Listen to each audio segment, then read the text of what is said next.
আসবে না? কয়েকদিন আগে আমি নীলফামারীর কিশোরগঞ্জ থানায় গিয়েছিলাম।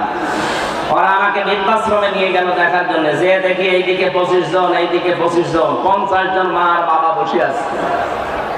এদের চেহারার দিকে তাকিয়ে আমি বুঝতে পেরেছি সবাই তার সন্তানের জন্য বরদোয়া করছে। তাদেরও তো আমাদের মতো ছেলে মেয়ে নেই। কথা বলেন না কেন? আমি দুইজনের সাথে কথা বলেছিলাম। একজনের ছেলে ডিসি আর একজনের ছেলে আমেরিকায় থাকে, অথচ মা আর বাবা দুইজন বৃদ্ধাশ্রমে। চোখের ভেতরে ছলছল করছে পানি। আপনি আজ পর্যন্ত শুনেছেন যে কোরআন জানে, হাদিস জানে, আলেম না, শুধু কোরআনের জ্ঞান আছে, আল্লাহ সম্পর্কে জ্ঞান রাখে, এরকম মানুষ তার মা বাবাকে বৃদ্ধাশ্রমে রেখে দিয়েছে? যদি কোন জায়গায় রেখে দেয়, এর পেছনে একটা কারণ আছে।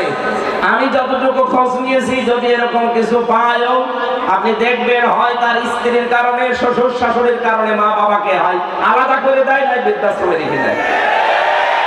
আল্লাহর সাথে, রবের সাথে পরিচয় থাকার পরও অনেক সন্তান পারে না, কারণ স্ত্রীর মন রক্ষা আর শ্বশুর শাশুড়ির দিকে তাকাতে গিয়ে নিজের মা বাবাকে ছেড়ে দেয়। কথা বলো না কেন? আমার এই চোখের দেখা, মাত্র 7 বছর বয়স, এখনো পর্যন্ত আলিফ বা তাসা খুব বেশি ভালো করে পারে না। কয়েকদিন ভর্তি হয়েছে মাত্র। ওস্তাদ দেখলাম বৃষ্টির ভেতরে এসে ওযু করবে, ছাত্র পানি ঢেলে দিচ্ছে, কাদা লেগেছিল কাদা ছড়িয়ে দিচ্ছে। মাত্র 7 বছর। আমি এই চোখেও দেখেছি। বিশ্ববিদ্যালয়ে ক্লাস চলছে, আমি তখন জাহাঙ্গীরনগরে ছিলাম।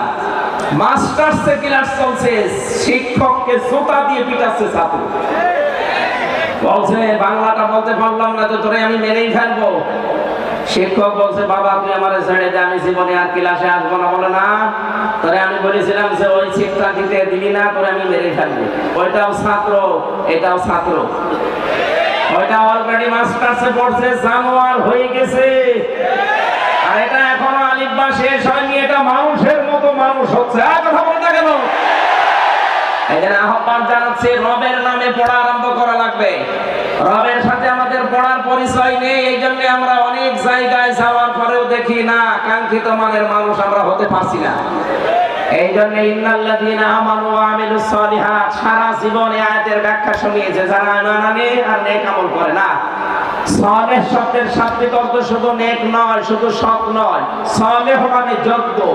সালেহ মানে কি? আমরা যারা বলি আল্লাহর আইন চাই, সৎ লোকের শাসন চাই, সৎ হওয়া লাগবে এবং লোকটাকে যোগ্য হওয়া লাগবে।